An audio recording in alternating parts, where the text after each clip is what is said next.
right, everyone, we're just been waiting a couple more minutes for Mr. Davis to connect.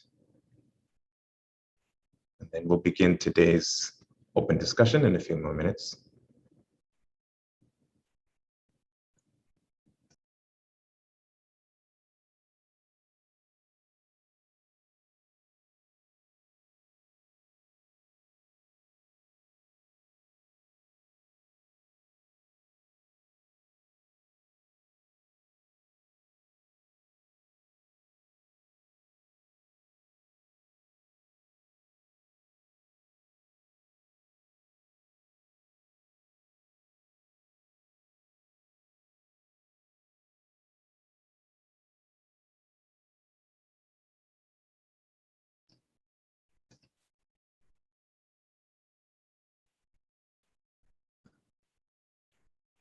All right, let's open up today's discussion with the prayer for spiritual workers, and then we'll transition into a Q&A.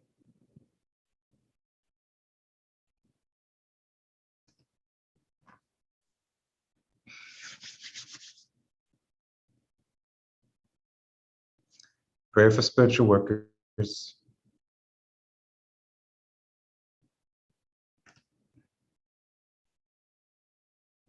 Almighty God, I bless all those who, because of their limitations, would smite me.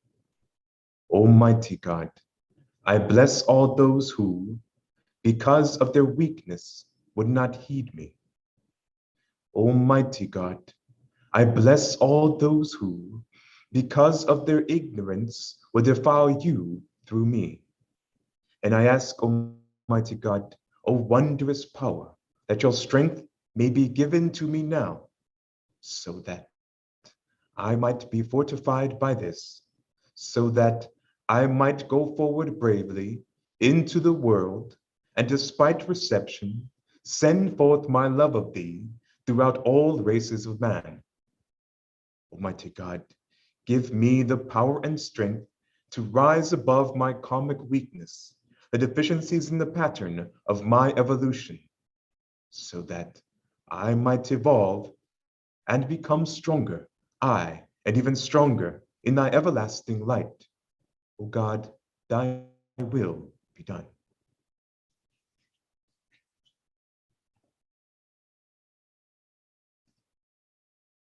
All right, stop here.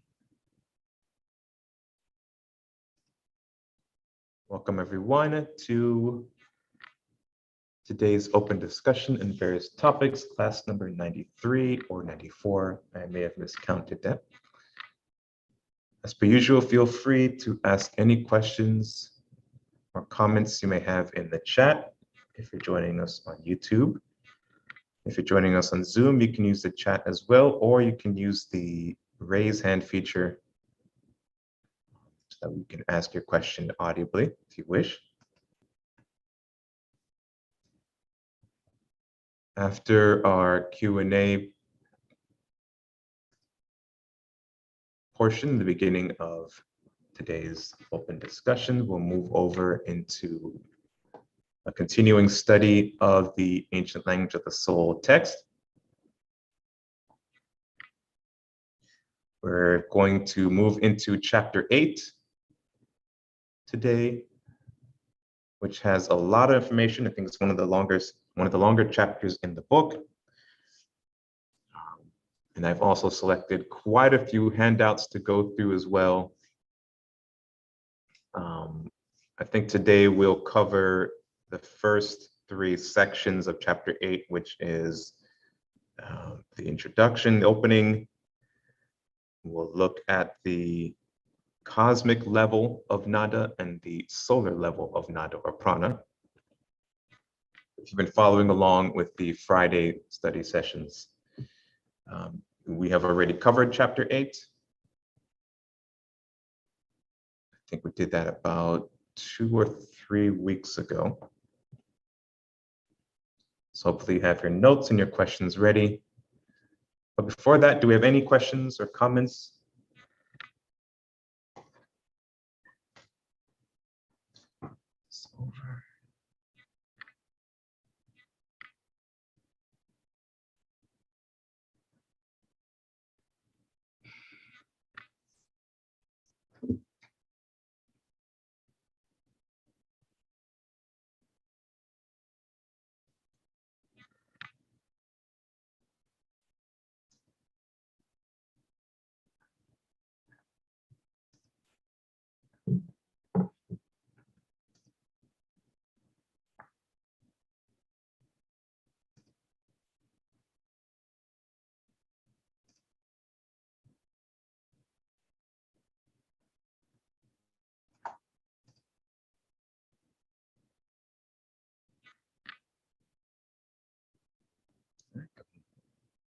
morning, or good afternoon, or good evening, wherever you are.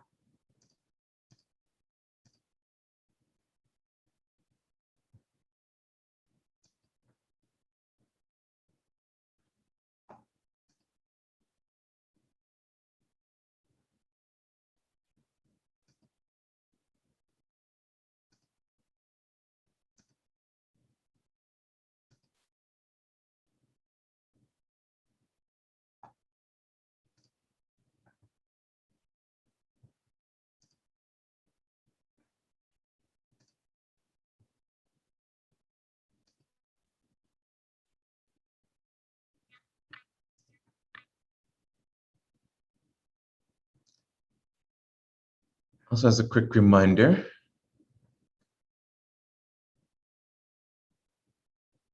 on our mysticknowledge.org website, under the new book sale link, you can still get a copy of The Ancient Language of the Soul, the Mystic Knowledge of Mantra text, written by our teacher, Mr. Nehemiah Davis. That is the first text we covered in the Friday study sessions, which we completed this Friday. We read through chapter 12.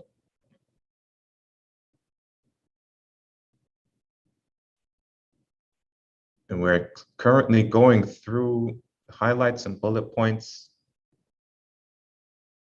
in the Sunday session study. Today's in the Sunday open discussion study group.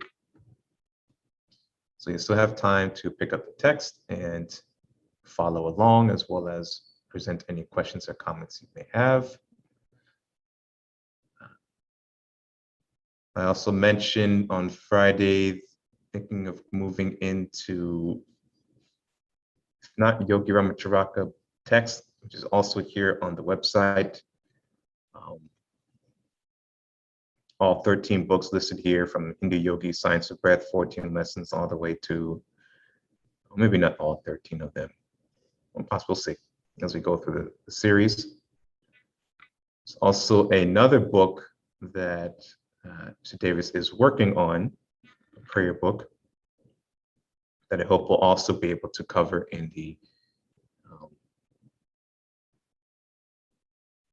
study session. So stay tuned for that, and more updates will be coming to you both via MeetUp, and also make announcements as we go through the open discussions and finish up the first text, Ancient Language of the Soul. So stay tuned for that.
Yeah, Dwayne, let's move on with the reading of the book.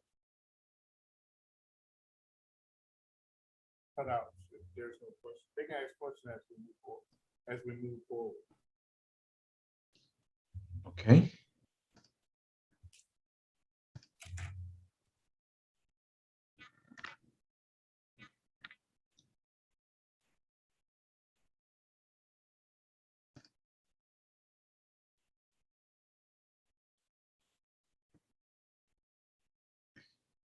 So as mentioned earlier, we'll be picking up with chapter 8.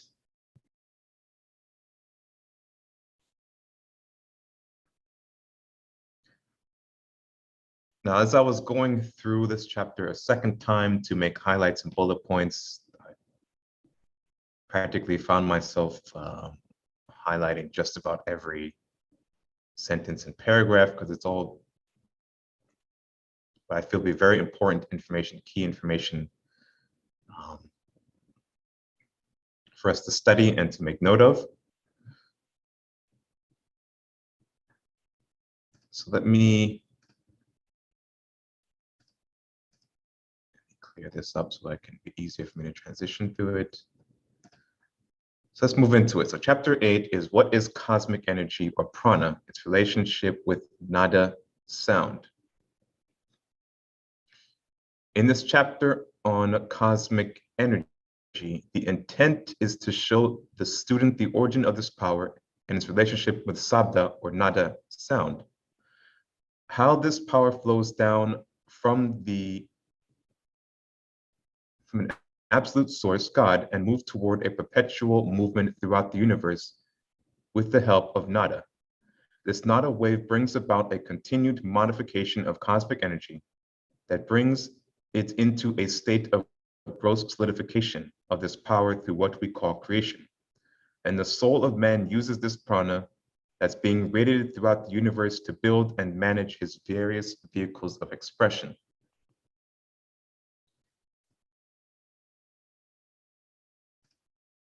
Now, I wanted to move into the handouts from that very first paragraph because I think this illustrations will help us to better understand the information that's presented in chapter 8. So I wanted to go over the handouts here, at least the first few handouts that look at the creation process. And so we can keep these handouts illustrations in mind as we go through chapter 8. I think it'll help us a lot. So these first few, these tabs here, it's talking about the same thing, right? The modification of the Shakti power and presenting it in different ways is to help us better understand, have these different illustrations in mind, and then we go back into chapter 8. We'll be able to both read it and visualize it as we're moving along. So this first diagram is the creative source of the constitution of man. And it starts out with the absolute and its potential for all things. And then from that, we have the framework of creation, which is based on the laws, or the framework of the laws that govern creation, the laws of karma. Go to the supreme laws of creation, which then this is all the modification of the same energies. We can get into the next paragraph. It talks about everything is a modification of prana or of Shakti. So the galaxies down to the solar systems, which are the Mahabindus and Mahadevatas, all the way down to the sun and our solar system. So on the right hand, we see the realms of the gods, the lords of creation, supreme lords of creation, the galactic lords, the galaxies, central suns, solar logis, solar systems, suns, planets, moons, and so forth.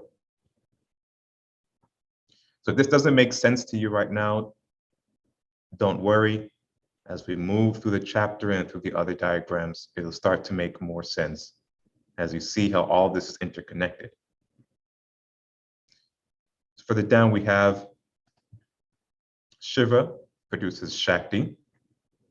And then we have the Shakti Principles. Shakti Principle number 1, Jnana Shakti, is a karmic signature, laws for intelligent movement. Shakti Principle number 2, Chitta Shakti, karmic signatures, or laws of mental formation. Shakti Principle 3, Prana Shakti, is a karmic signature, is the laws for powering or empowerment of all things. And the Shakti Principle 4, Amanda Shakti, is a karmic signature, laws for preserving all things. These are the vibrational realms of the lords of the devas. And then from there, we have the Mahabhutas, which is the Kasha Bhuta, etheric sound and space, the Vayubhutas, etheric air and gases, 3 Tejas Bhutas, etheric heat and fire, Apas Bhutas, etheric liquids, and Prithivi Bhutas, etheric solids.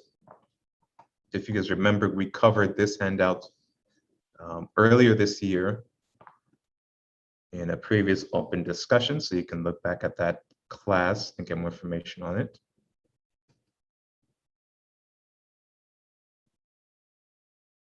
So next we'll look at the known modifications of Shakti power from the absolute to earth. Now in the text, it talks about the 4 levels of Shakti modification, from cosmic all the way to terrestrial or to the human level. We're going to stop at the solar level right before we get to the earth level. But in this diagram, it shows the modifications from the absolute with that initial Vak, release of the word. We'll go into more information about that in the text. Then comes the Nada Shakti, and then Shakti, and then the Shakti principles we looked at earlier, Nana, Chitta, Prana, Ananda. Then the Bhutas, Akasa, Vayu, Tejas, Apas, Prithivi, all the way down to the Mahabindu, the mighty sun, which then takes that energy, modifies it again, releases it out as 360 Tattvic rays, and propagates it throughout the entire solar system. Then it gets down to the earth, where it again becomes the 5 major pranas, Udana, Prana, Samana, Vyana, and Apana. Right. Let's go back to the text, which will bring all this together, and then we'll go back to the, so we'll go back and forth between the diagrams and the text to help illustrate information and allow us to digest it better. Prana is the universal life force of all things. Everything that we have talked about thus far can be described as a modification of this prana. It is said that prana radiates from the one source, the absolute, because it is that aspect of the absolute that was activated by a sound vibration, nada, out of a complete static state of endless potential, which brought about the beginning of what we call creation. This wave of nada makes this perpetual movement throughout the universe. Makes possible perpetual movement throughout the universe. In our exploration of prana, there are 4 major levels that we can view prana from.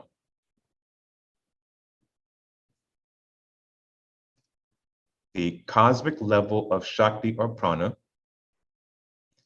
the solar level of prana modification, the terrestrial level of prana, and the humanoid level of prana. So today we're going to cover the first 2, the cosmic level and the solar level. So let's take a look at this modification of Shakti diagram, which hopefully, if I did this correctly, should be queued up.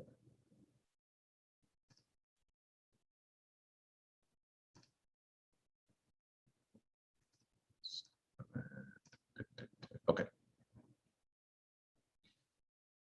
Modification of Shakti power. So we have Shiva represents all power, the source of all things, the absolute, the creator of all things and the destroyer of all things, the unmanifested background of all manifestation. And Shiva is also the endless static potential of all things. Shiva is the absolute positive energy that brings forth all manifestation and pulls everything out of manifestation. Shakti is the absolute negative energy that acts as the creative force of all nature. Nada is the absolute neutral energy that sustains a balance and connection to all things. So from Shiva, we have the Nada, the Shakti Nada. And then we have the Shakti principles again, Shakti as mind, aspect of universal conscious within the Shakti power, Shakti as prana, an aspect of Shakti power, represents absolute energy.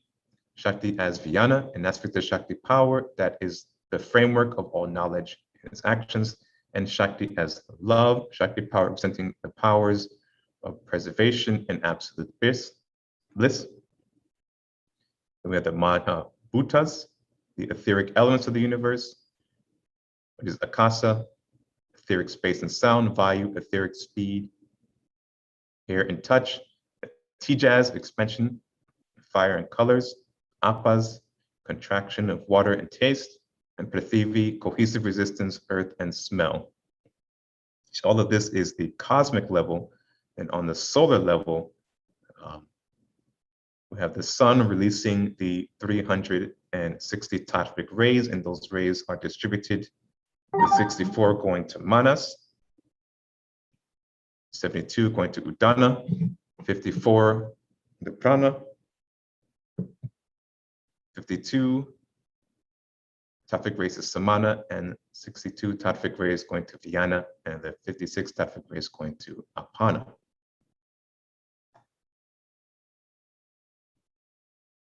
And then the respective centers that each one of those manas and pranas, these are the types of pranas here, and manas in the mystic constitution of man.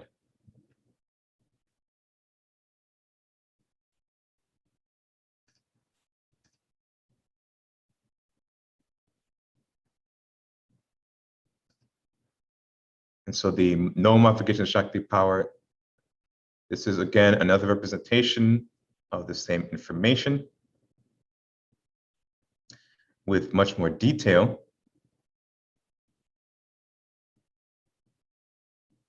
So we'll come back to this diagram as we read through the text. So I apologize if I'm jumping around too much, but I kind of want to get all this information in, just again to help you better understand, to help us better understand this chapter. So now let's look at the cosmic level of Shakti or Prana. Shiva, the supreme presence of God, spoke the word. Let's see this, right? And this word released the sound vibration called nada, which is a continuous wave of sound vibration, which is the conscious will of God. This wave of nada vibrations help to manifest the Shakti power wrapped in nada out of the Shiva. Then this Shakti power, with the use of nada force, modifies a portion of itself into the 4 Shakti principles, which are as follows. Number 1, Shakti as mind substance. This is the universal or infinite mind consciousness of the Nada Shakti wave of power that permeates the universe and gives conscious awareness to all forms and shapes. It acts as a magnetic force that holds the configuration to all forms and shapes that extends from the 4 principles of Shakti. Number 2, Shakti as prana. This is the all-pervasive vital life force of the wave of Nada Shakti that acts as the fuel for all forms and shapes within manifestation. It is the main source of power within creation, whether it's subtle or gross. Number 3, Shakti as Vijnana. This is the aspect of knowledge within the Nada Shakti wave that holds the essence of all things and governs this wave with the supreme knowledge and understanding of the karmic pressures of the divine law that structures all creations. And then 4, Shakti as Ananda. This is the spiritual bliss state within the Nada Shakti wave that permeates the universe and sustains all forms and shapes with a preservational force within the Nada Shakti wave.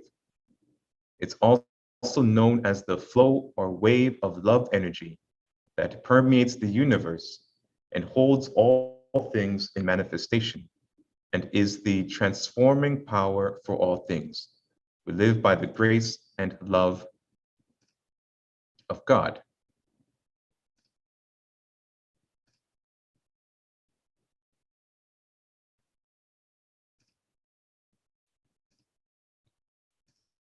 Okay, so let's go back to the diagram and read through that.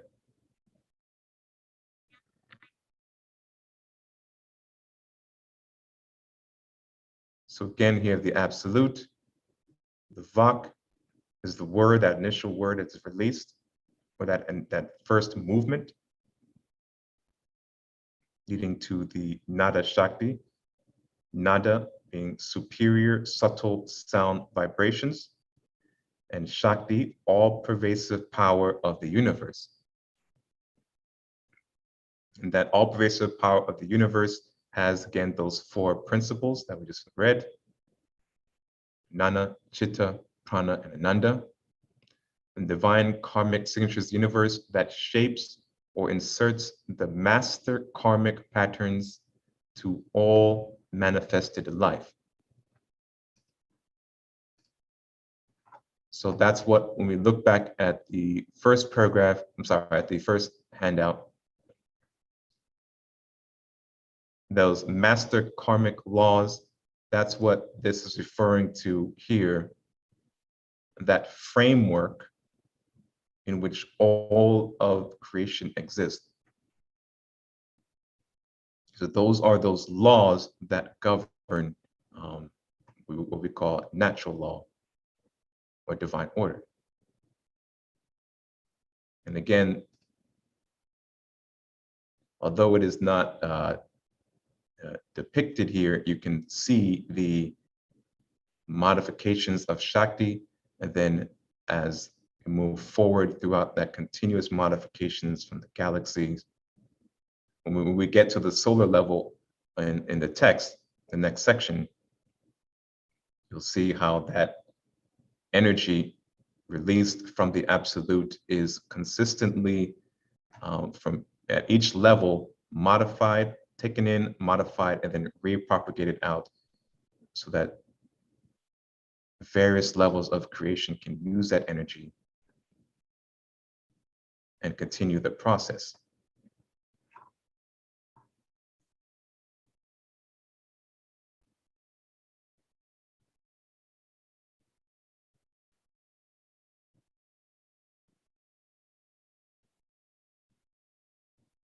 So we'll get to that one next. Let's continue with the text, and we'll look at the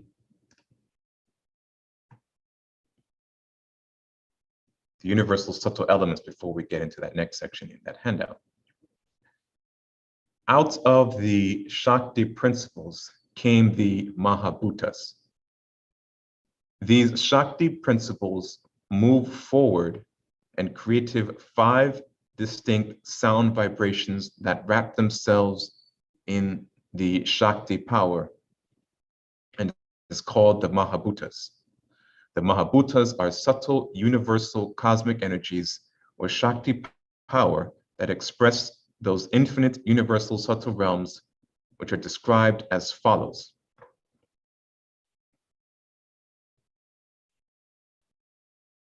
Akasa. This is the first Nada Shakti wave within the Mahabhutas. This is the etheric sound quality within the Nada Shakti wave. It expresses the quality of space by throwing or pushing the pranas into a form that creates a line or conduit of infinite space, which acts as a carrying agent for all the other Mahabhutas. The conduit of space is an endless, infinite area of space that is actually indescribable. Akasa is the Mahabhuta that all Mahabhutas work through in order to express their specific qualities of the Nada Shakti powers. Akasa is the thing all forms and shapes come from and is made from. All of the other Mahabhutas are made from and are part of the Akasa substance. The Vayu, Tejas, Apas, and Prithivi are all components of Akasa and are considered Mahabhutas themselves. To use an example of this, we can consider a beam of light. When looking at a beam of light through a prism apparatus, we can see the inner spectrums that make up the beam of light. We immediately notice that there are arrays of colored light spectrums within the beam of light. And each one of these light spectrums are still considered to be light, not a byproduct of light, but the light itself. Just as Akasa is Shakti, Nada, and the Mahabhutas, which are the principal configuration for prana formation, and the frequencies of the Nada are nothing but aspects of Shakti that produce all form.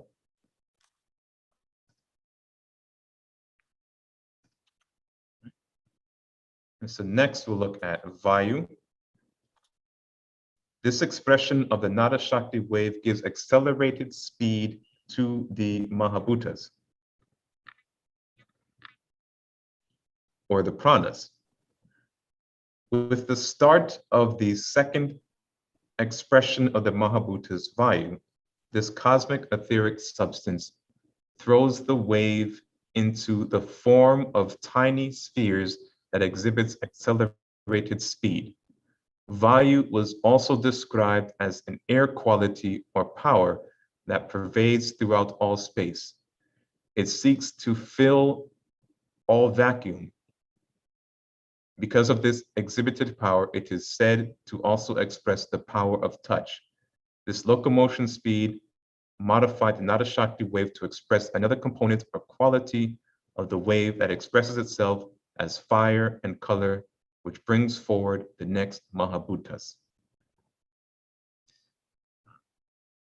I'm reminded here of Nature Finer Forces, where Rama Prasad illustrates this as the kind of the forms and the modes of motion that the pranas take on. We do have a diagram of that as well, but we already have a lot of diagrams up, so I do not want to overburden you. But you can look back at the text, Nature's Finer Forces, for more information about this.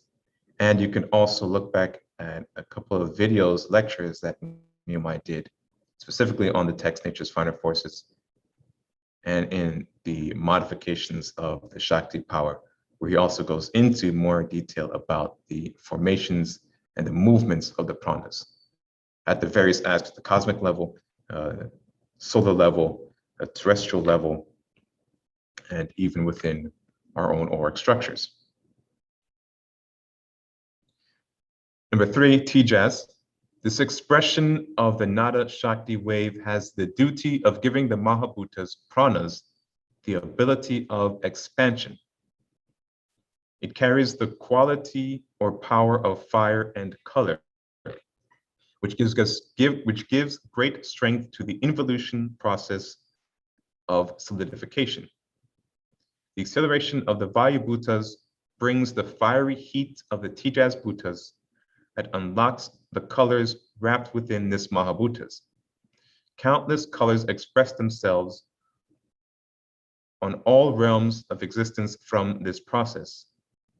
This stage of the Tejas Mahabhutas that brought color forward also ushers in the next Mahabhutas, which cools the Nada Shakti wave of Mahabhutas down.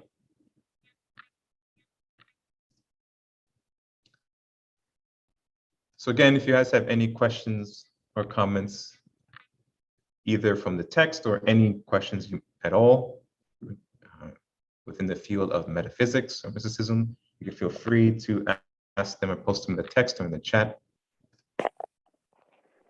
Hello? Hello? Hello?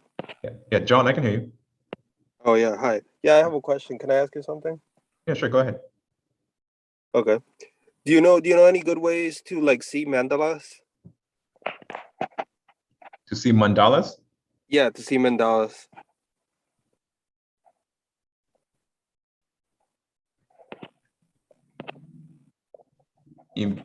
What do you mean by see mandalas? Like like see them in your vision.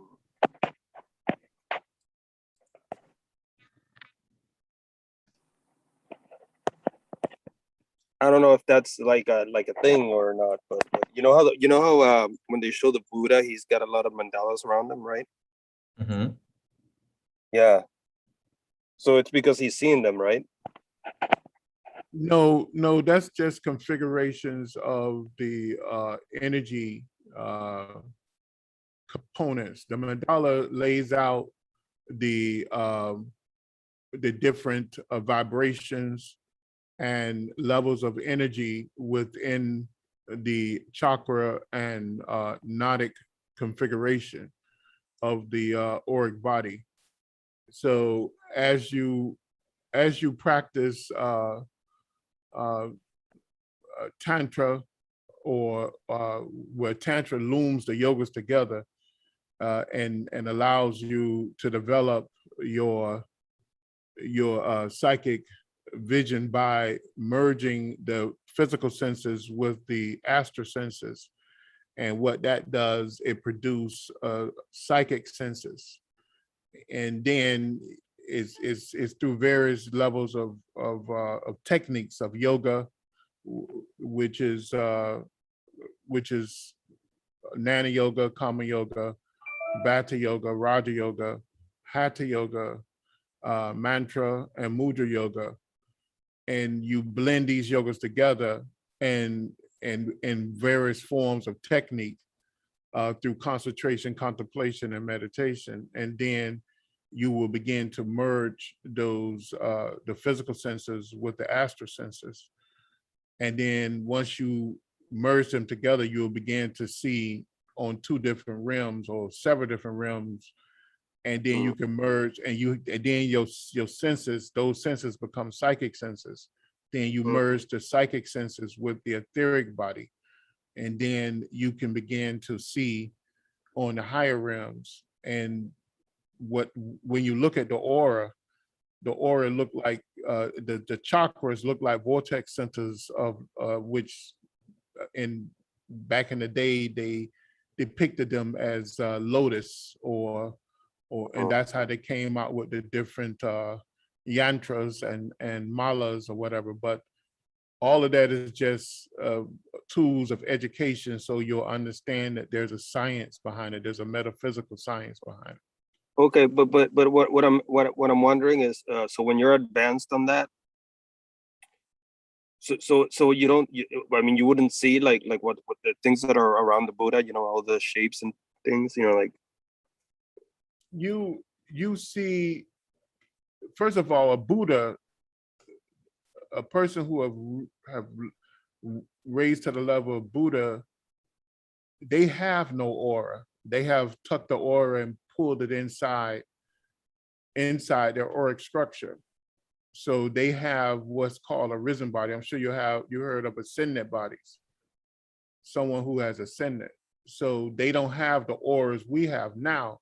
With our auras, you will see different shapes and thought forms and clouds and that form things that look like the model, but it's not depicted exactly as they depict it. But in those yantras, which is amaras, they are put together in order to teach you the different elements and the different pranas and the different configurations of Shakti, Prana, and Akasas, or what they call tathas. So all of that is just learning tools. Some of them have good depictions of it and some of them don't, but it's just a tool so that you'll be aware of these different vibrational energies.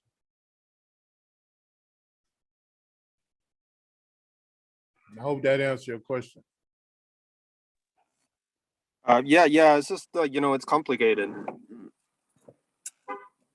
kind of complicated. Once you learn the basics, it's not that complicated. You have to learn the Is basics. there is there a book I could read or something where maybe it's like explained a little or something? Yeah, this is the book I wrote here kind of give a Oh, good explanation of it. We're going to go into a couple more books that give a good explanation of it. Also, we have over 400 videos on YouTube that you can oh, watch where we go into great detail and break it up. And we have diagrams that breaks it up too. I think DeWin just listed a couple diagrams that that's on the YouTube. I mean, it's on this Zoom right now. You can download if you go back to the link. You can download that folder, and it's a ton of diagrams in there that goes into this same subject. okay.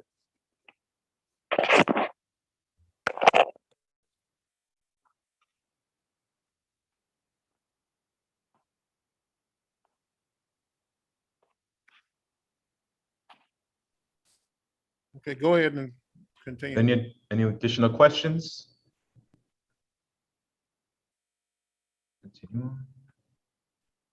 And again, it is still an open discussion, so you can ask any questions or comments you have, and we'll be happy Hello, to I answer those just for want you. to say hello. How y'all doing? I think this is wonderful knowledge. Everybody in the world should be on here right now learning this. But I'm so sorry I'm coming into class so late, y'all. Already at chapter 8. But at least I can get the book and go back over it, right? But I am so glad you're here doing this. I don't want you to feel unappreciated. You know, they say in all age it was only a few. Hey, you know. So yes, glad to be here. All right, thank you. And you can all of this is on video, so you can go back and catch up. Yeah, I heard you say you have like 400 YouTube videos. Yes. Yes. Woo. Right. On this book, I think you did how many videos, DeWin? About 12. Yeah, reading through this book, I think we have in 7 videos or study sessions, we've read through all 12 chapters. And then you have another 7 question and answer, right? Or 8 question and answer, right? Mm-hmm, mm-hmm. Right. Yeah. So the open discussions, although this open discussion series has been going on for almost over a year, but it's in the last say 7 or 8 open discussions where we started covering the subject material in this book. So the way that we've been doing it on Fridays, the study sessions is really like a book reading, where I'm just reading through 1 or 2 chapters in each session of this text, the ancient language of the soul. And then I'll make some highlights, some bullet points, and then I'll come back on our Sunday open discussion sessions to discuss those bullet points and interject additional diagrams that our teacher, Mr. Davis, who's the one speaking and answering the questions just now. He wrote this book, and he also made hundreds of diagrams going into different subject areas in metaphysics to help illustrate and help us understand it. So I basically just take those 2 sources, interject them together, and have a study of this text. So thank you for joining us, and feel free to catch up. You can get a physical copy, or I'm using the Kindle version here, the book here, and we're going through it. And you're welcome. Yeah. I usually try to get my books on Kindle if I can get them. You mentioned a Friday class. Is your Friday class online? Is online too? Yes. If you go to the YouTube channel, you'll see a playlist called Study Sessions. It just recently started it. So this was the first text we covered. Okay. Language of the soul, and then we'll move into other texts next week. And then we'll continue on with this process. It may change around a bit because traditionally our Sunday classes were of a lecture format. So when you look back at our previous videos, you'll see Mr. Davis, lecturing and covering different subject material. But due to the pandemic, we switched completely to an online format. And so that's Right. why we switched to the open discussions, but eventually we'll go back to a lecture format, and then we'll continue offering the study sessions as well as the open discussions as well.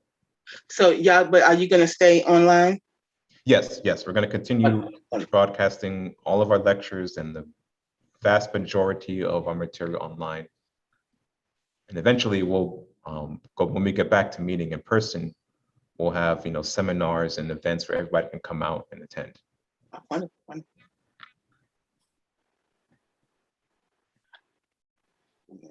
So the question here, I want to understand the individual manas and how it gets created. This individual mana / soul goes through the karmic cycle of birth and rebirth.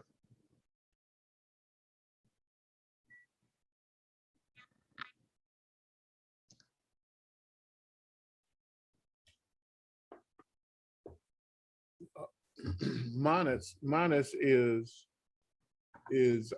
chitta that's been touched or modified by individual consciousness. That's when this universal mind substance turned into what we call manas, and it's aided by the tattvas and the Mahabhutas and pranas, which it's configured by the soul in order to create the different vehicles of expression in order to work out that consciousness karma, the karmic configuration of that conscious. Because I think the Buddhists did it, they gave one of the best explanations of it, where they said one touch, one movement creates it creates 100,000 other movements in order to get back to the same position. In other words, so once you reach and touch, once you move, tap into the manifested creation, which is perfect. Once you move something out of place, it may take 100,000 moves in order to get back to that same place. In other words, you have involution, and you involve from a great height, and now you have to evolve back to that great height. And it's just a domino effect of by messing with perfection. Because if we believe in God, then we know that God, or the absolute, is perfect. Once we move outside of the laws of God, then we find that it takes a lot to get back to that God-like position. So that's what the whole Manas effect, that's what it is. It's actually everything in creation is within that framework of universal mind substance. And then the individual consciousness pop up into that framework. And when they move out of a static or silent position, they create a wave, and that wave causes a domino effect of involution, and now they have to make it back through evolution. They are back to that Godhead, that point. So we create our own karmic position. We can't blame anyone for it. We either follow the law or we move away from the law. Man had a chance of freedom or free will. Mankind chose free will. Free will means just to do what you want to do outside of the law, but you can never get outside the law. Freedom means to follow the divine laws of God in every thought and action. When we don't do that, we find ourselves falling into involution and then we find ourselves going through cycles of reincarnation, which is called the samsara effect, which is various levels of manas consciousness, being in Sanskrit times being Java, which is we're embodied in different vehicles of expression, trying to pull them off of us in order to become a god again, a avatar, and a cosmic being.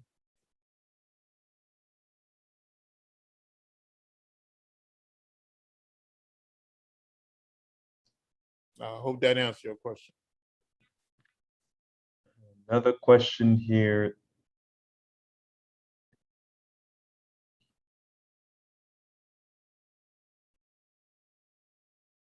What are your thoughts on Enil and Enki? Hope I'm saying that right. The Anunnaki, which is good or bad?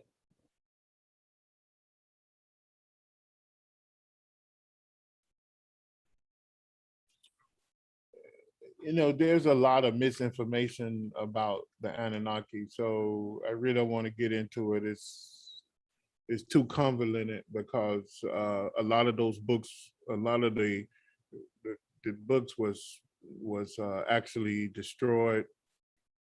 A lot of information about those cosmic beings that came to Earth and guided, and then the timetable is not right either. So it's a lot of misinformation.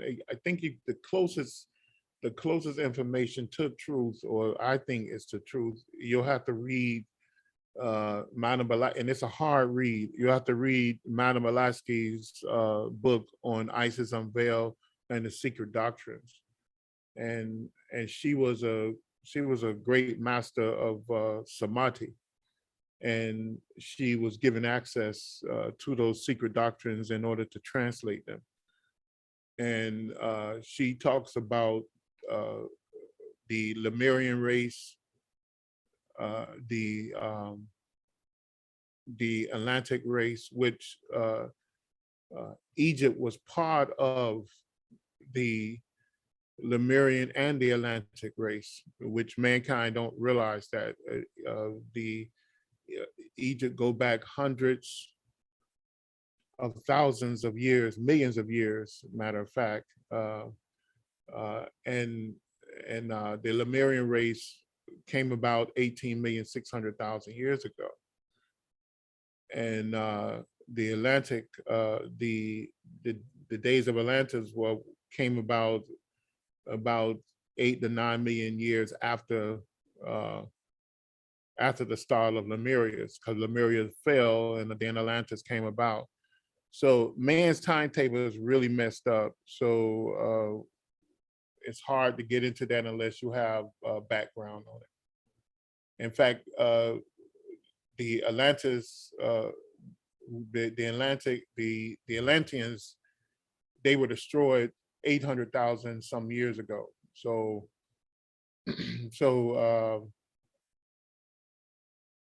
you know, science calendar is really off. And so to go back into that is without having the right content, the contents, you know, it's going to, and context is going to be hard for people to understand.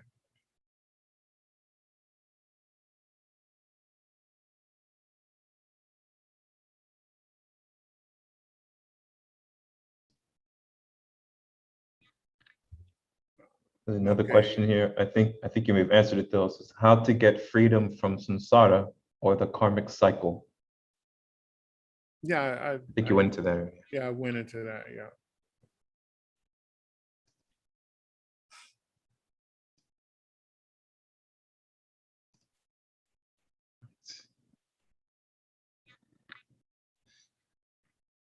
Now to the fourth apas.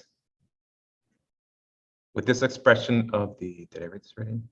No, with this expression of the Nada Shakti wave, we get the cooling effect that comes into play with the properties of contraction being given to the Mahabhutas pranas. This brings the resistance factor into play. It is with this bhutas that the solidification process can begin to be seen as the first visible forms of manifested Shakti.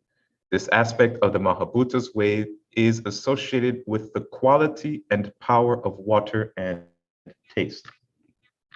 Number 5, Prithivi. This expression of the Nada Shakti wave brings about the power that covers up space, solidifies, with its natural desire toward gross matter. A concentration of Nada force and Shakti power is manifested in this stage of the Mahabhutas, which exhibits itself as a compaction Nada wave force and Shakti power that produces cohesive resistance. This allows the highest principle and qualities of Nada force and Shakti powers that manifest itself on the very subtle realms of existence to the most subtle, grossest realms of manifestations, producing countless different expressions of life.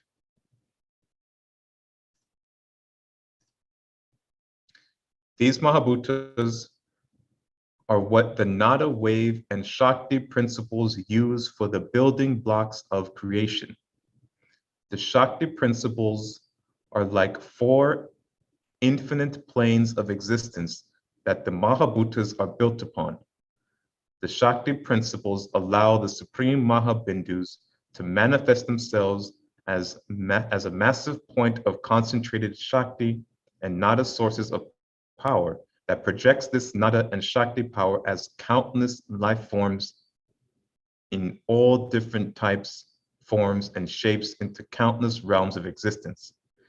This wave of Nada or Sabda forces projects itself from the Shakti principles as pure consciousness embodied in the Mahabhutas, creating the subtle universe that the physical universe is built upon. Within this all-pervasive Nada consciousness of Shakti power, there are the Mahabindus, which are the centers of compacted, concentrated points of Nada and Shakti power that we call galaxies, solar systems, suns, planets, and moons. All these celestial bodies are supreme points of consciousness that split their consciousness up into countless points to serve countless souls. All right. So with that, let's go back to the diagrams to illustrate all information that we just read. So here again, this is we looked at, so the very first diagram, the second page, called the creative source of the Constitution of Man. If you're on YouTube, there should be a link or an address to our Google Drive shared folder. And in that folder, you see notes or class notes or Zoom notes. There should be 2 folders, 2020 and 2021. In the 2021 folder, you should see this diagram there for you to download and read. So we start from left to right. Again, we have the absolute. There was that initial movement. It releases the sound to show word, the vok, and brings into manifestation all of creation. So as you can kind of follow the arrows moving from left to right, you can see as these Shakti power is modified and compacted. And then at those compaction points, right, we have the lords of creation, the galaxies, the central suns, the solar systems, the planets, and the moon. They compact that energy, condition it, and then push it back out again so that the next level and further down life forms can use it in their evolution.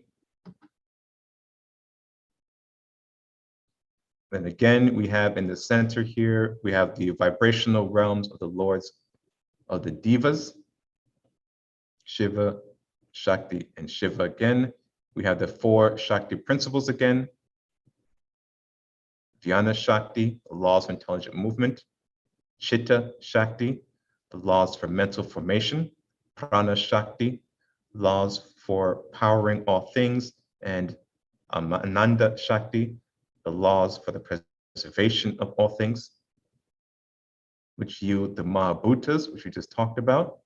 Akasa, Vayu, Tejas, Apas, and Prithivi, or etheric sound and space for Akasa, etheric air and gaseous, Vayu, etheric heat and fire, Tejas, etheric liquids, Apas, and etheric solids, Prithivi.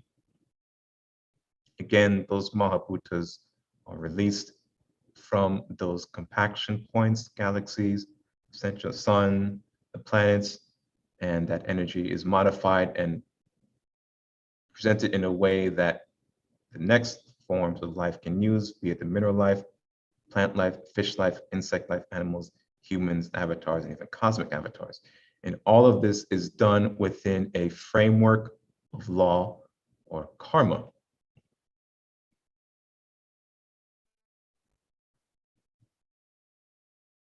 In this diagram, we go into a bit more information of that framework and what that means when we say a framework of law or a karmic framework of creation. So again, here the absolute endless potential releases the vak, or that initial creative vibration that releases the endless potential. Vak is nada, a soundless sound vibration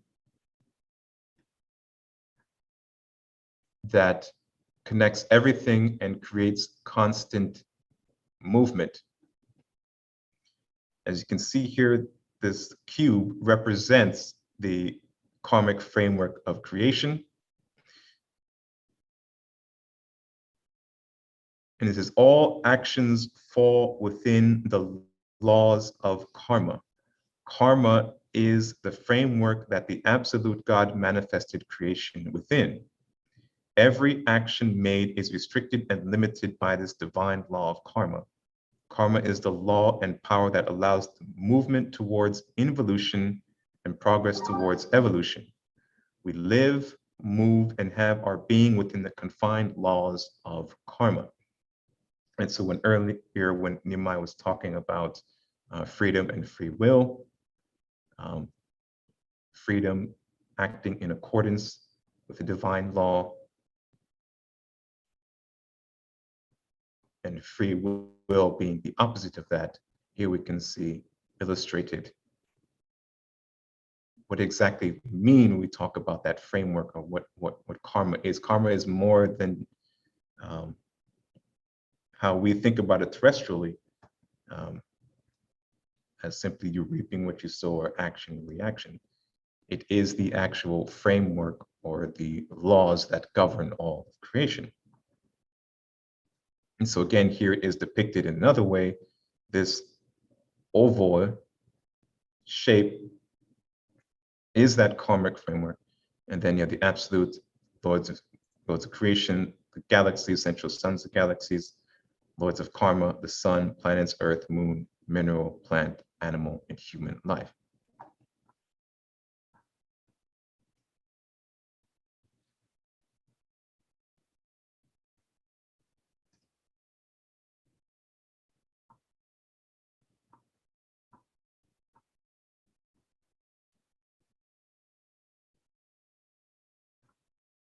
Continue on.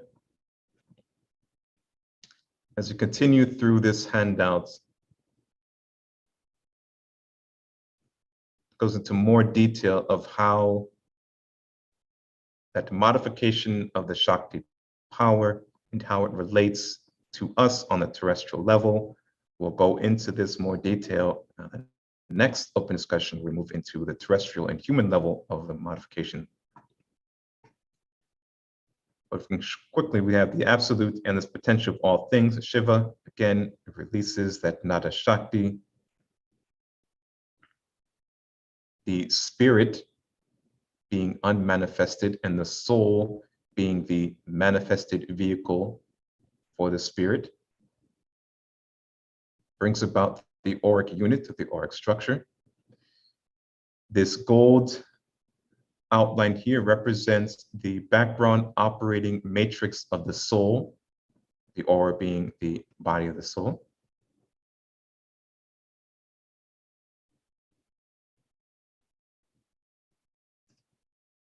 And then we have these different layers here, represents the command signals. So these different colors here and layers are attributed to the psychic centers.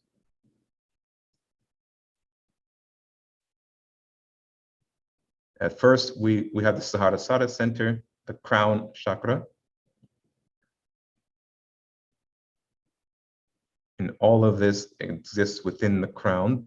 All the centers are extensions from the crown, and the centers below are extensions of the centers above. So we'll look at the Christ chakra, the Ajna chakra, with the sattvic gunas. And these pink lines around and light around the aura represents the command signals from the Ajna chakra that forces all matter to conform to the laws of karma.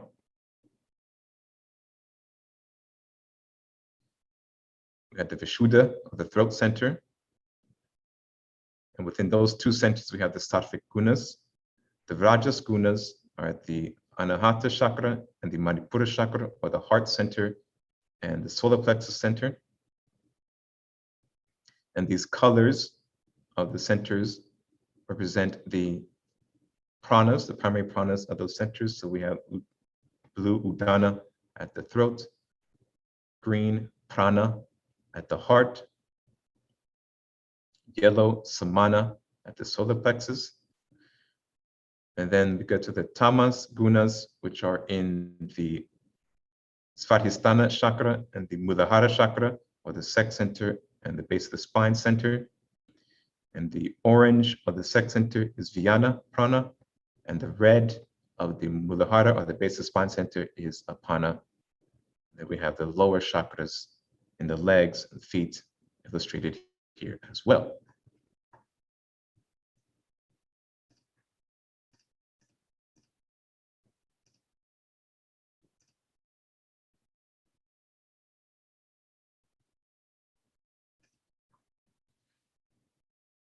So again, here, this handout talks about bodiless consciousness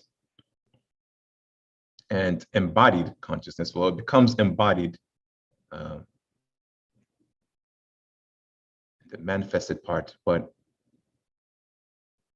it also, again, another illustration of the information we just covered in the cosmic level of the modifications of the Shakti energy.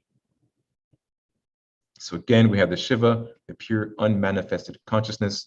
Spirit is also resides here, the divine spark of God. The Vak, or the Nadas, a first spoken word released from the spirit Shiva. Then manifested consciousness begins at the soul. The soul then takes that energy and pushes it down Sushumna, a Brahmic line of force. And then it is here that we have the formation of the aura and the mapping of the chakras and the embodied consciousness as we get lower, further down. Once it gets pushed, Kundalini is pushed, once the Shakti power is pushed all the way down to the base, the Muladhara, it goes into a 3.5 knot configuration.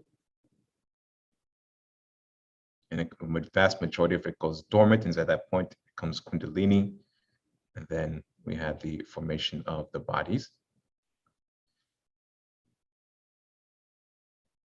So on the right-hand side here, the karmic principles of Shakti power, mind, prana, vyana, love. Again, we have the Mahabhutas, Akasa, Vayu, Tejas, Apas, and Prithivis. The 5 major pranas, Apana, Vyana, Samana, Prana, and Udana, and also the 360 tattvic rays from the sun. We'll get into that next as we look at the solar level. 56 topic rays, and 62 broken up, 52, 54, 72, and 64, as we looked at earlier in another handout.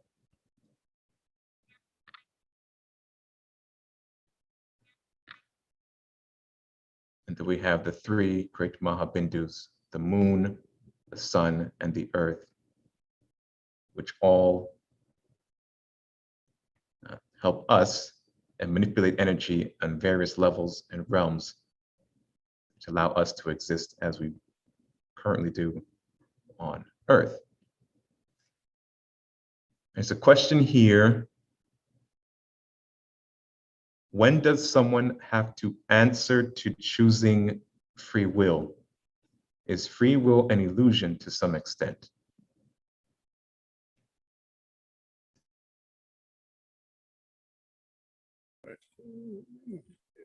I mean, you choose every day. I mean, you're actually going through your negative karma for choosing free will right now. The fact that you're on this level of existence, and yes, the option of free will is the maya that the ancient books talk about. It's that illusion that we live in, this illusion, because we created, our actions created these realms of existence that we choose to live in. Going back to the ancient teachings that I was talking about earlier, the stanzas of Sadan from the Secret Doctrines, and it states that when mankind, as we know it, came to this earth, or began its reincarnation cycles on this earth 18,641,000 some years ago, before Christ, the earth was not prepared to deal with us because of the Manus effect, or the level of consciousness we had placed our mind. So the earth had to go through a metamorphosis, a great modification. And therefore mankind, or the human race, had to live in the lower astral realms for hundreds of thousands of years. The earth had to modify so much that the lower realms had to be created. And we created the lower realms because of our state of mind. That was the only way we can be introduced into this earth. So our state of mind had became so basic and so rare to this solar system and this earth, that we had to go, we had to live in a part of on the physical realms and the astral realms, that where the people of this solar system had long time left. So we live in the wastelands of the solar system, and these are the place. You know, this is like if we had to compare it to our body, it would be probably the intestine region of our body, and we're living in the intestine regions of the solar system right now, because we're like bacteria to the solar system right now. So we created this rare and crazy existence that we live in, and we have to find our way out of it. You know, that's why when man stupidly look through a telescope and look at the physical realms of the other planets, they wonder why they don't see streets and lamps and all these different things, because they have learned long time ago to raise their vibrations and live in a different level. And that's why you go through all the ancient teachings. They describe the Buddhas, the Sri Krishnas, the Laose, the Sankachara, the the Jesuses. They describe all of them as being angelic type beings and living in the heavens.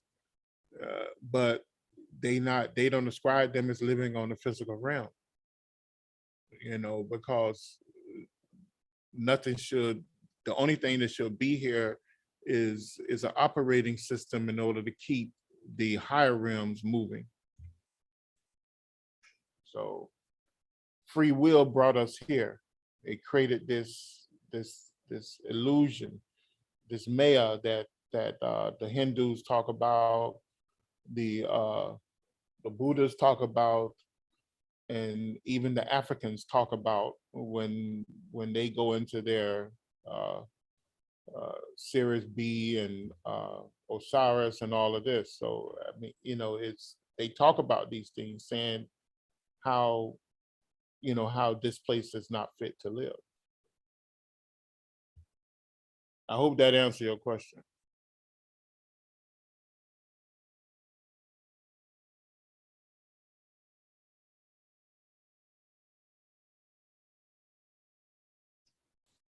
Yes, thank you.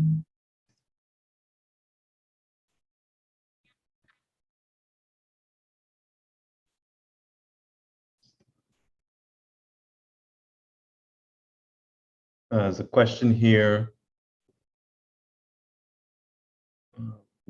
Will the different level be still on Earth, but just on a higher realm?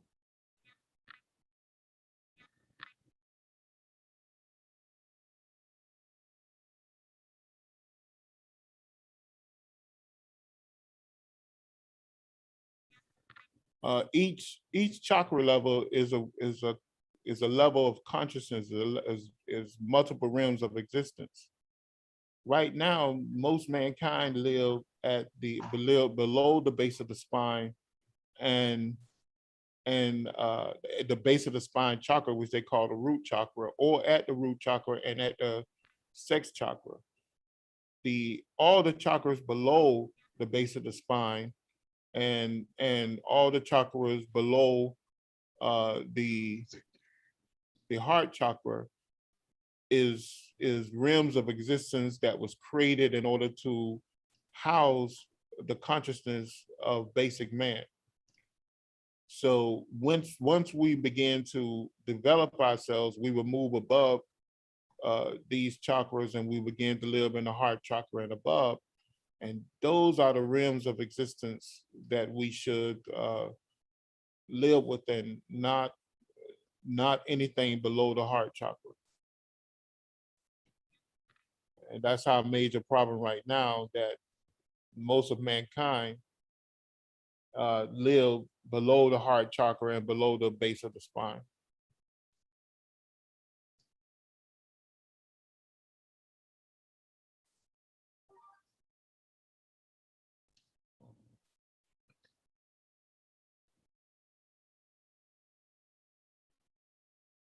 Any other questions or comments?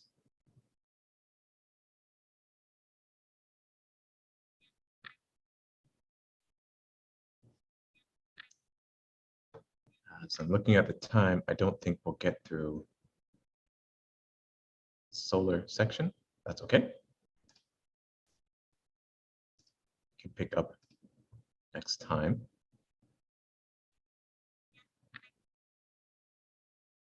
But as we move into solar, I wanted to look at one more diagram.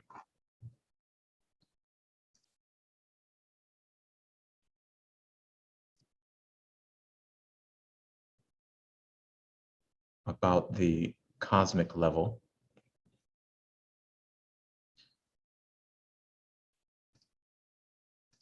Of Shakti or Prana.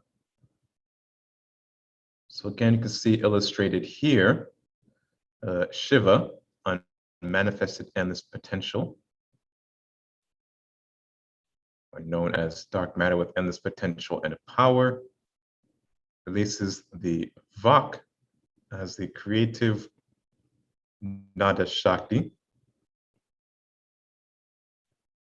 And from that again, we see the principles, the Shiva plus Nada Shakti plus Shakti principles plus Mahabhutas equals the Tattvic rays. right, so here, these principles on the Mahabhutas or the cosmic elements.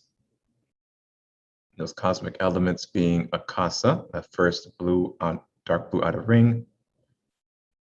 Vayu Bhutas, the green ring. Tijas Bhutas, the yellow ring. Apas Bhutas, the orange ring. And the Prathivi Bhutas, the red ring. Again, we see Shiva, a framework of karmic law, and then principles, all knowledge, universal mind, cosmic energies, preservative energies, yields the Mahabhutas, the Nada, the Chitta, Bhutas, and Prana, and then the Tattvic rays. And then we see here, at the end, we move into the solar level. At the solar level, the Tattvic rays are pushed out from the sun every 32 minutes via a sound vibration or a mantra.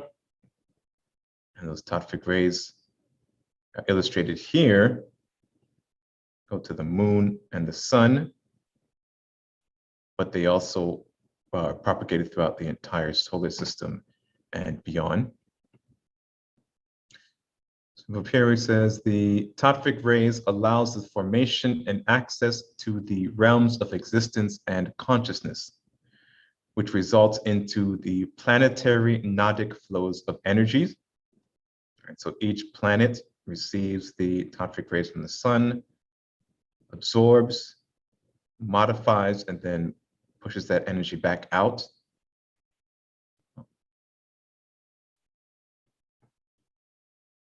The exception is the Earth, but in later discussions, we'll get to that. We'll explain why.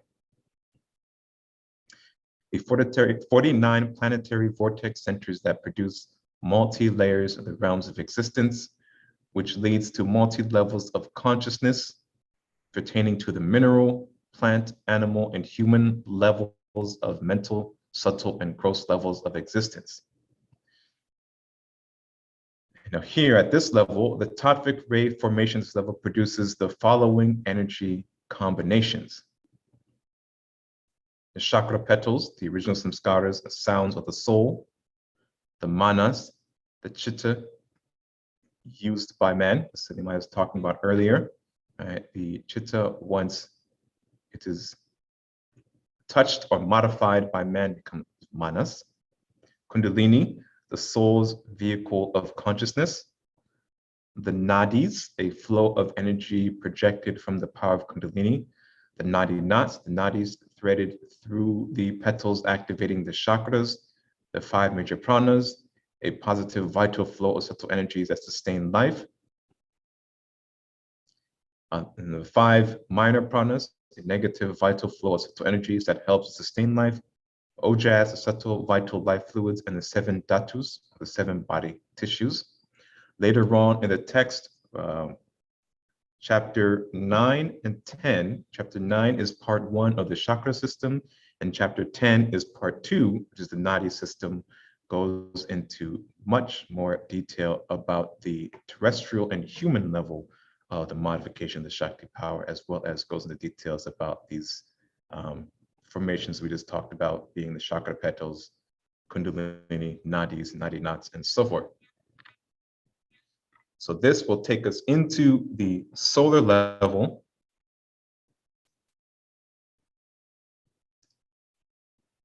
of the Shakti or prana. So we'll start this section, and then we'll pick it up again next time. We'll also look at the terrestrial levels as well. The solar level of Shakti or prana.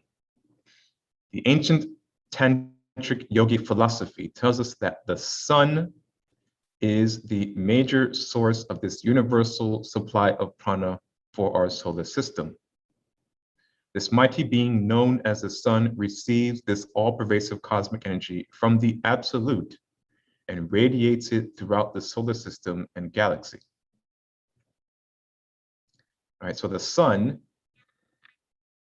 is another compaction point we just looked at in the paragraph prior, but it is the major compaction point of the Shakti energy power for us in this solar system.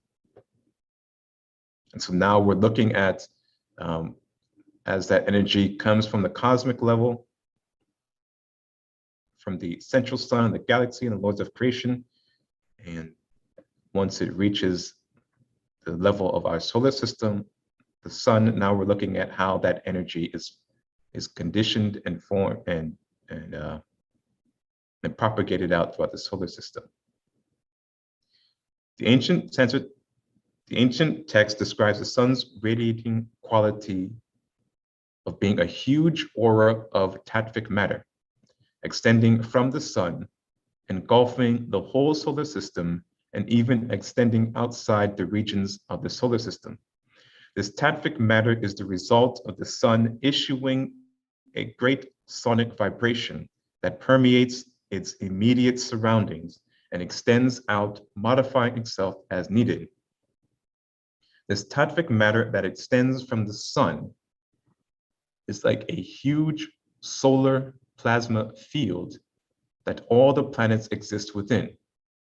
This tattvic matter is a mode of motion that's created from the central impulse, which keeps matter in a certain vibratory state.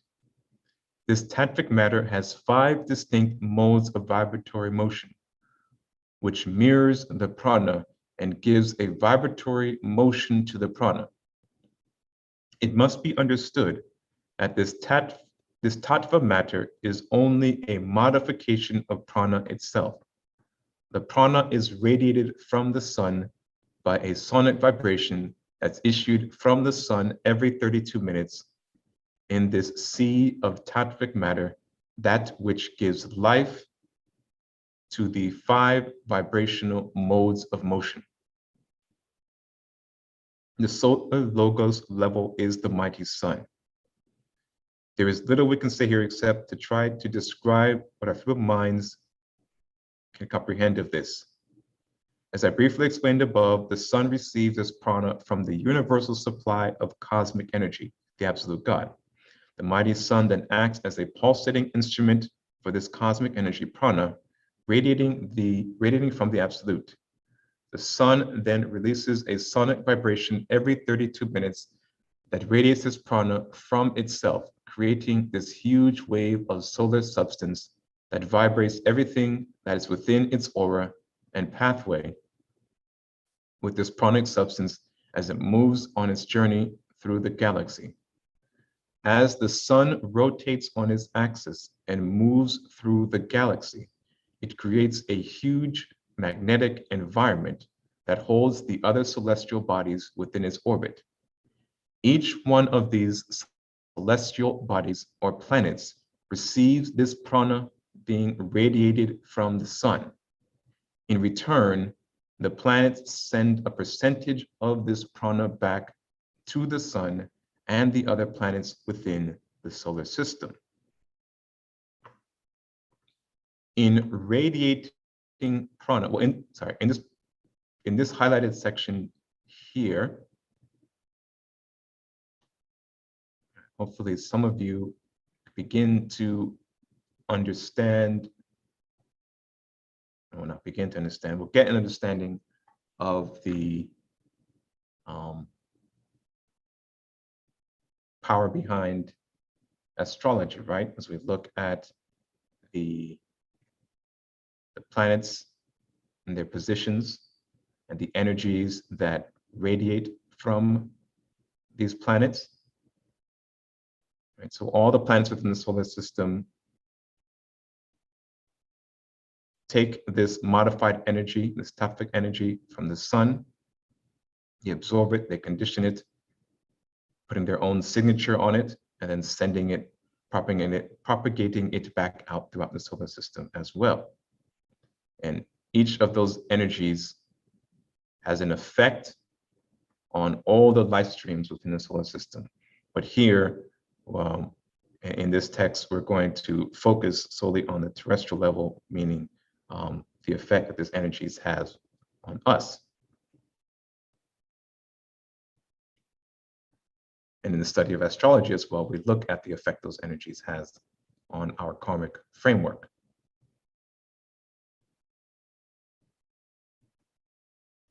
In radiating prana, the sun brings about a modification of it through the rotational movement and deliverance of the prana.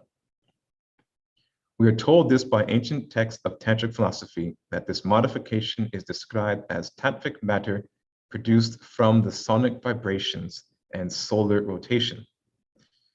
This tattvic matter seems to be a combination of prana, the sun's solar substance, the modification of both of these forces from the rotation and sonic vibrations being released from the sun. Another factor that could be part of this tattvic matter is the solar light being radiated from the sun.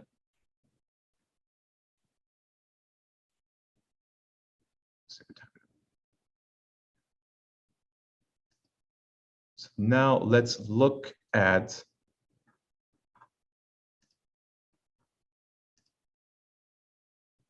the three Mahabindus flow of power as we transition into the solar level. Can everyone see this handout? I think so. Okay.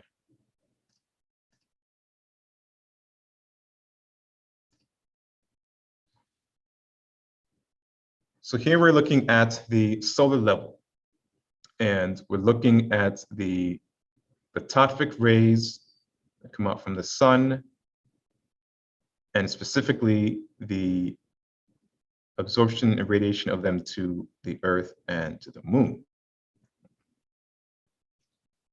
Let me zoom in a bit.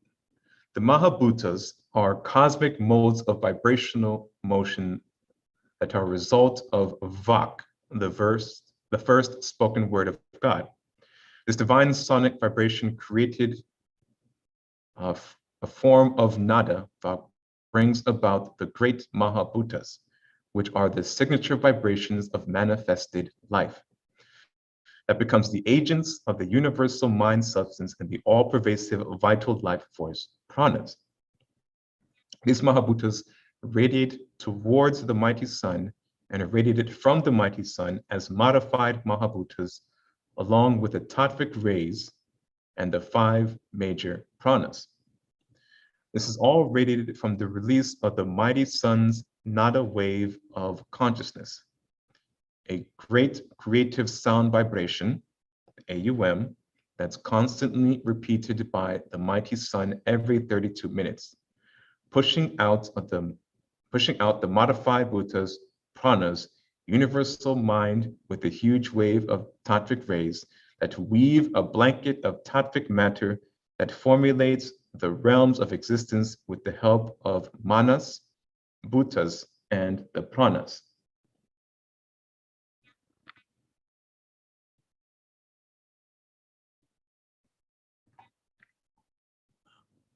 The mighty sun releases a subtle creative sonic vibration every 32 minutes, pushing from itself and through itself unlimited amounts of creative substance that gives life and substance to life. This mighty cosmic entity is a huge compaction point of vital energy sources for the solar system. The sun is the first Mahabindu for man, and the second is the moon, and the third is the earth. The sun gives life and sustains that life.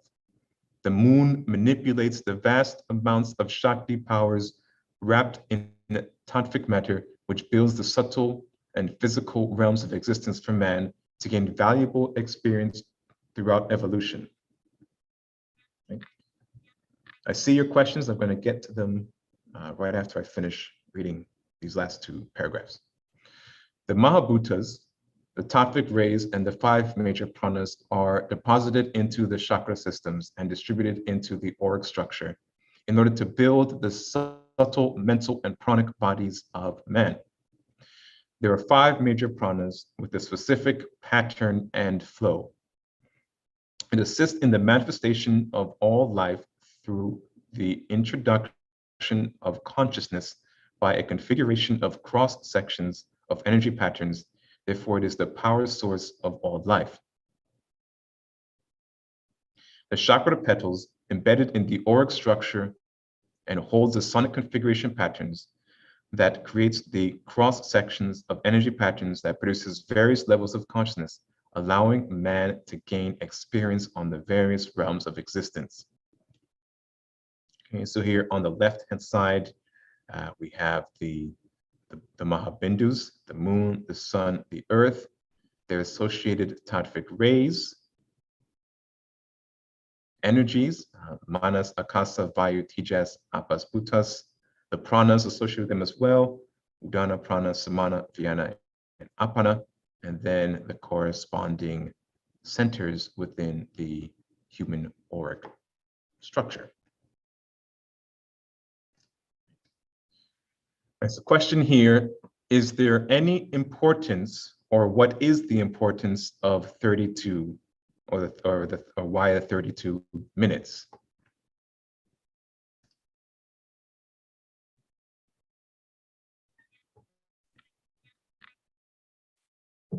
The 32 minutes indicate several things. They indicate the rotation of the different levels of prana, whether it's the Mahabhutas or the prana, or either the 5 Mahabhutas or the 5 pranas, which is one and the same, really. They just modify. It represents that, and it also represents, it gives us a scale to go by once the pranas reach here, because the pranas will rotate here for 3 hours. And within that 3-hour window, you'll have all 5 major pranas. So it becomes important to us with the function of our bodies, and also our mental patterns, and also techniques in order to breathe in these pranas in various techniques of pranayama yoga. So that's one of the most, that's one of the points. And then the fact, if we look at it numerologically, 3 is, the number 3 is is the number of expression, and the number 2 is the number of cooperation. So you look at it in that point of view too. It's a 2-3-2-3 or 3-2, so you have control. And when you even break it down even more, you can go in numerologically, you can look at it on different levels, how the energy is being manipulated and controlled. So it's important for us from that perspective. Thank you. I do have one additional question with that. Is there a way to align yourself with that time? How do you learn the timing, the cycle on an individual level? If you want to, one of the ways of doing it, they tell you in your pranayama, if you set aside to do your pranayama exercises, either 32 minutes times 5 every day, or the same time every day for 30 to 32 minutes. Over a 5-day period, over a 5 or 7-day period, you will have breathed in each major prana that's coming from the sun. Or you could set down for that 5 time 32, and you can breathe in all 5 major pranas during that time, which is 160 minutes. So and then also understand that every 3 hours, one of those pranas take control, or what they say is the predominant prana for once it reached the earth, it's the predominant prana for 3 hours.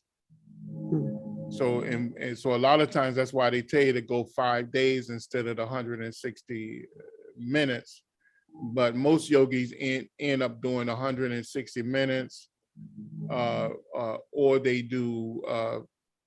try to do a total of 5 to 8 hours a day, in order to capture the pranas in a quicker timetable over a number of days.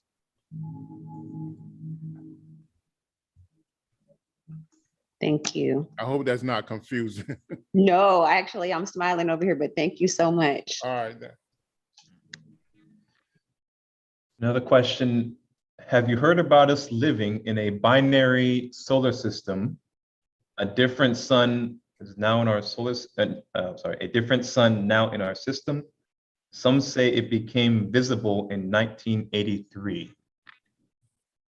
I heard about those theories. I call them crazy theories, because thousands of years ago, and as far back as written down in 1872, Mahabhutas and the translated the secret doctrines from those Buddhas, those Tibetan Buddhists who had doctrines that was 200,000 some years old. So that lets you know how messed up the calendar is. And there was a great yogi master, a cosmic master, a yogi master that extended their life for thousands of years in Tibet, that lived during the time of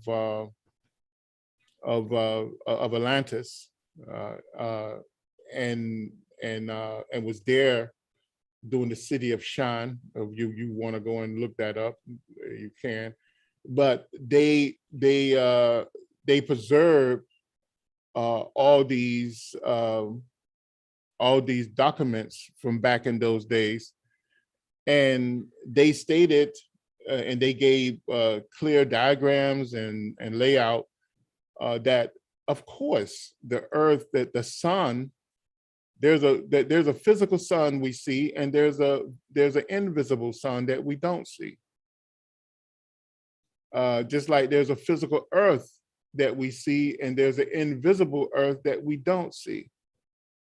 And man have their way. I think back in maybe 10 or 12 years ago, to when you all remember when I introduced you to the solar system, and I explained to you that there was over 160 some moons in the solar system, that we act like those are not planets.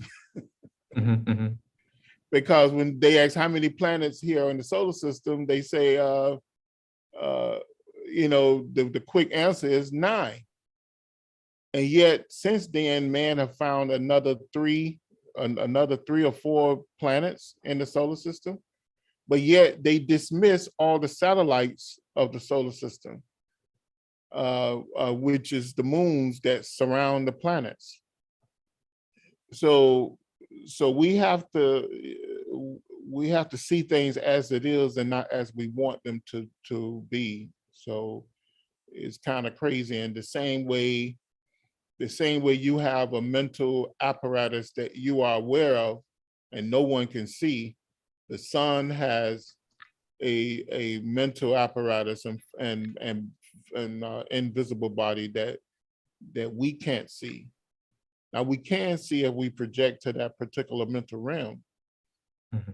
And we can see your mental body if we project to that mental realm, whether it's projecting through our psychic eyes or our psychic ears or our psychic smell, is still there. So, you know, scientists, they take a glimpse of things during certain times of the year when sometimes the etheric realms become visible on different angles of the world, and then they go crazy. So I would tell you to just examine it.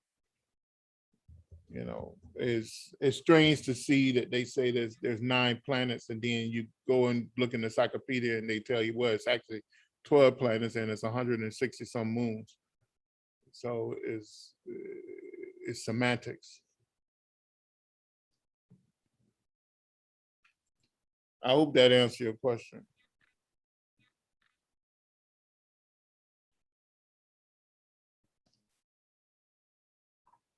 All right, do we have any final questions before I close out today's session?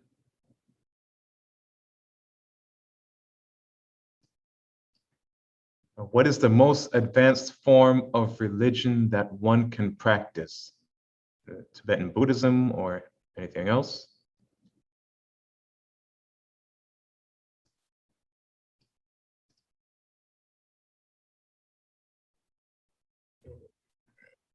All religion has an advanced quality or part of it. All religion does. So you in the tantric religion, and a lot of these techniques like yoga doesn't really belong to one religion.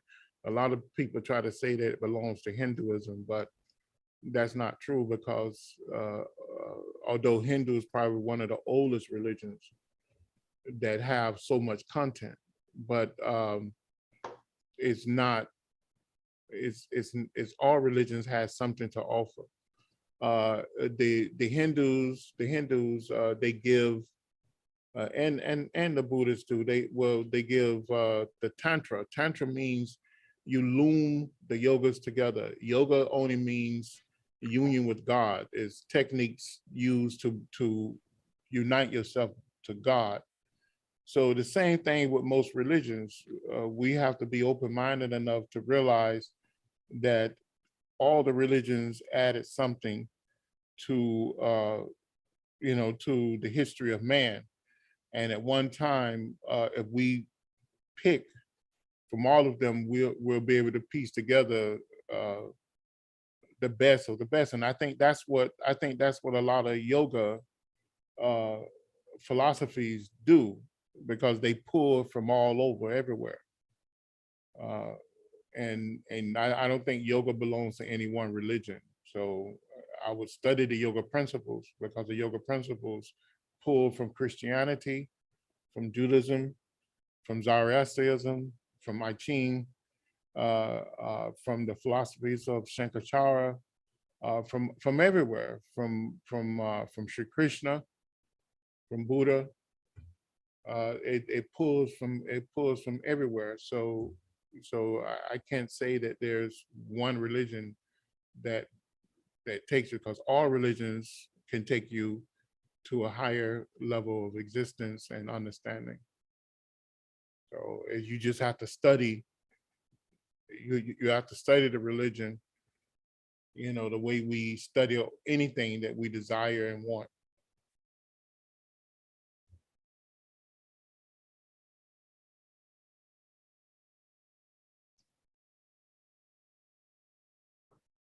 Any final questions?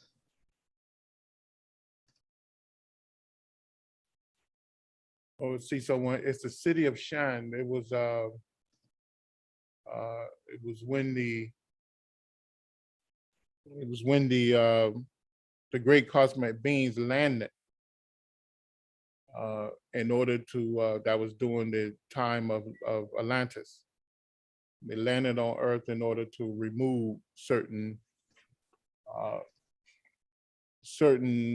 people from Earth that did not deserve to die or be destroyed in the catastrophe of the Earth. So, but that's recorded in history. So, if I was you, I would go back and look at it.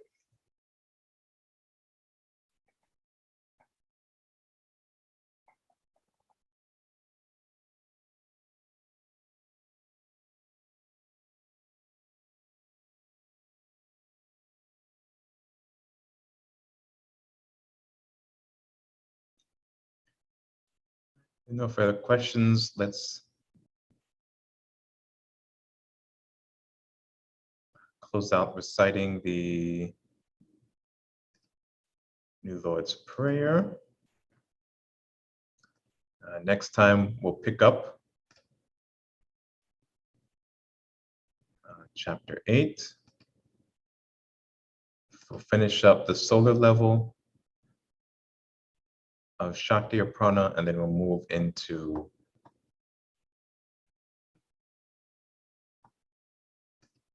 the terrestrial, and time permitting, the human flow of prana. But we'll probably spend some time on chapter 8.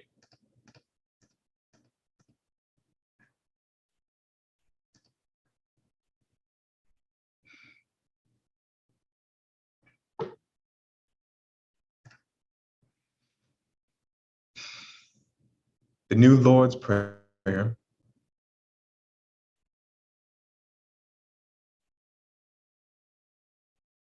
O divine and wondrous Spirit, O everlasting Lord of hosts, send forth now through me thy great and lasting power. Allow me, Almighty God, the lasting privilege of radiating to all the world thy great love, so that those who suffer may be given the power and energy to rise above their weaknesses. Almighty God, in great humility do I ask you to send forth your power to give to me this great lasting privilege of being a channel, so that my suffering brothers may be helped and guided and healed and lifted into thy light, so that they who know not may look up, and in doing so, receive through their higher selves your divine counsel. Almighty God, this day have you granted me a divine privilege. I ask you now to give to me the strength, so that never again will I turn from my inner vision of you. Oh, great peace, great peace, great peace. In praise of your greatness, O God, doth my soul sing. Granted energy to sing on forever and forever.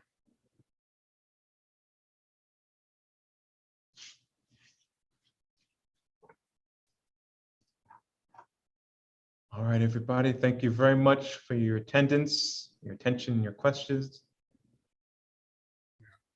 Thank you, everyone. When you got a minute after class? Yes. All right. Thank you very much. We'll see you next time, Friday. We'll be starting a new text. Be a lookout for the announcement to come from MeetUp. If not later on today, then tomorrow. We may be starting with Science of Breath by Yogi Ramacharaka. So you can download that on our website, mysticknowledge.org. The text is there under ebook library -1 is the first section there, Yogi Ramacharaka or William Walker Atkinson.